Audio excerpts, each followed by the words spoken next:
السلام عليكم ورحمة الله وبركاته. ازيكم يا سنة 6؟ النهاردة بإذن الله هنبدأ مع بعض بأول درس في الدراسات، وهو الموقع الجغرافي لوطننا العربي. الدرس كده ببساطة يا سنة 6 سهل جدا. ده معروف طبعا ان كل واحد بيكون له جيران. بلدنا مصر ليها جيران، والجيران دول هم أشقائها العرب، يعني أخوات كده، لأننا لينا نفس اللغة ونفس الثقافة ونفس المكان، فكلنا كده موجودين في بيت واحد أو يعني وطن واحد. فالدول اللي موجودة كلها سواء كانت في الناحية اللي هي على شمال مصر اللي موجودة في قارة أفريقيا، أو اللي موجودين على يمين مصر يعني اللي موجودين في قارة آسيا، فكلنا كده اسمنا عرب، موجودين في مساحة كبيرة نسميها الوطن العربي. احنا هنتعرف على الموقع الجغرافي للوطن العربي بتاعنا احنا. طيب يعني ايه موقع جغرافي؟ طبعا انت درست المفهوم ده في السنين اللي فاتت في رابعة وخمسة. هو ايه يعني الموقع الجغرافي؟ يعني هو موقع المكان بالنسبة لليابس والماء. طيب بالنسبة لموقعنا او الوطن العربي، احنا موجودين فين بالظبط؟ احنا موجودين في وسط قارات العالم القديم. التلاتة دول اللي انت عارفهم هم من اسيا وافريقيا واوروبا. وما تنساش ان اراضي الوطن العربي او الدول اللي موجودة في الوطن العربي بتنقسم ما بين قارة اسيا وقارة افريقيا. وطبعا لو هنتكلم على حدود الوطن العربي، فبالنسبة للحدود الشمالية اللي موجودين في الشمال هو بيطل على البحر المتوسط وجبال طوروس. أما بالنسبة للحدود الجنوبية فطبعا بيحدنا بحر العرب والمحيط الهندي والصحراء الكبرى. أما الحدود الشرقية فمننساش إن هنا في الجزء ده موجود جبال كردستان وزاجروس وكمان الخليج العربي. وبالنسبة كمان موجود خليج عمان. أما بالنسبة للحدود الغربية فهو مفيش غير المحيط الأطلنطي. نراجع مع بعض الحدود تاني. الحدود الشمالية جبال طروس والبحر المتوسط. بالنسبة للحدود الجنوبية بحر العرب والمحيط الهندي والصحراء الكبرى. إنما الحدود الشرقية جبال كردستان وزاجروس خليج. أما بالنسبة للحدود الغربية فهو بس المحيط الأطلنطي. تاني جزئية حابين نتكلم فيها في الدرس بتاعنا يا سنة 6، وهي مساحة الوطن العربي. يا ترى هو بيبلغ مساحة قد إيه؟ ودول كمان الوطن العربي عايزين نتعرف عليهم دولة دولة. أولا يا سنة 6، المساحة للوطن العربي كله حوالي كده 13 مليون كيلو متر مربع.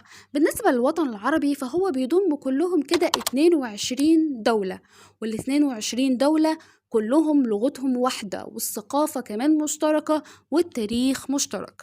فبيجمعنا ايه بين الدول؟ 22 دولة بيجمعهم ايه؟ التاريخ واللغة والثقافة المشتركة ما بينهم.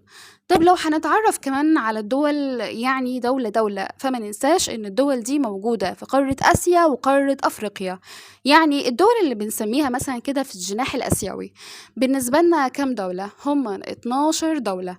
وبالنسبة للمساحة 12 دولة دول فهم بياخدوش بس غير 28% من مساحة الوطن العربي. يعني لو مساحة الوطن العربي كلها 100% فهم بس بيمثلوا 28% بس من مساحة الوطن العربي، بالرغم ان هم 12 دولة بس.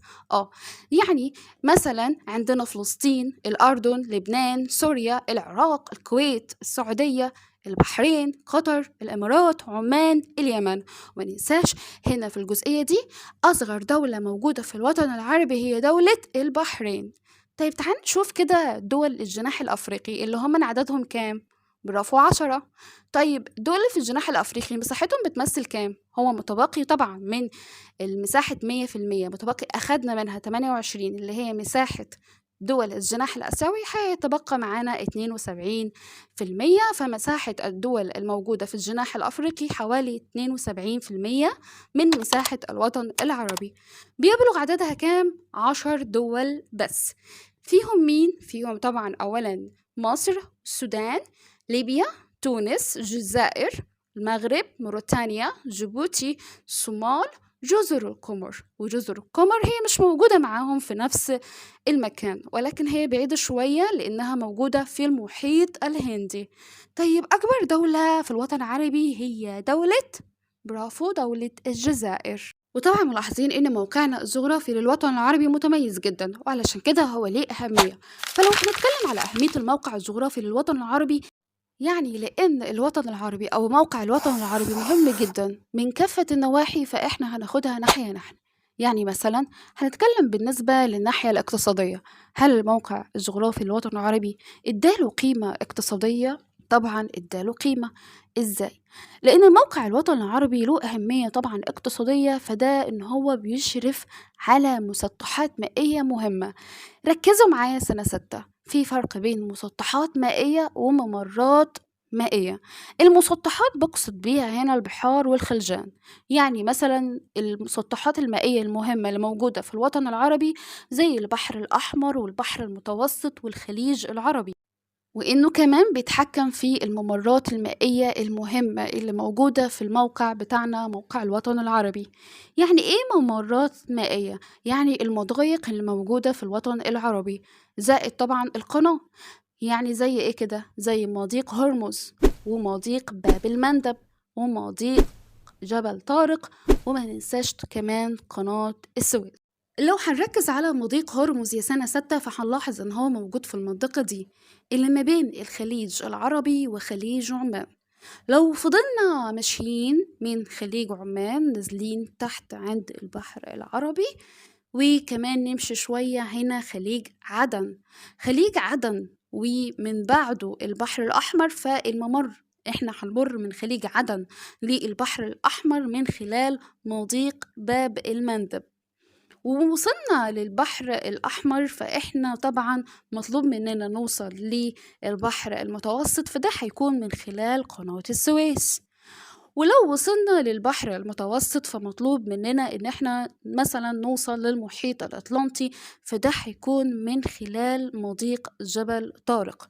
فكده مضيق هرمز هو اللي بيصل ما بين خليج عمان والبحر والخليج العربي، ومضيق باب المندب اللي بيصل بين خليج عدن والبحر الأحمر.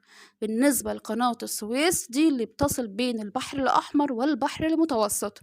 إنما مضيق جبل طارق فده بيصل بين البحر المتوسط والمحيط الأطلنطي. دي كده بنسميها الممرات المائية اللي موجودة في الوطن العربي. لأن موقعنا الجغرافي متميز جدا في الوطن العربي، ده ساعد إن احنا بنتحكم في أهم طرق التجارة العالمية، واللي ده طمع كتير من الدول إن هي حبت تسيطر على ثروات الوطن العربي على مر العصور. فهنا ممكن ما النتائج المترتبة على الموقع المتميز أو الموقع الجغرافي المتميز للوطن العربي وتحكمه في أهم طرق التجارة العالمية، ده أدى إلى إيه؟ أدى إلى طمع الكثير من الدول السيطرة على ثرواته على مر العصور.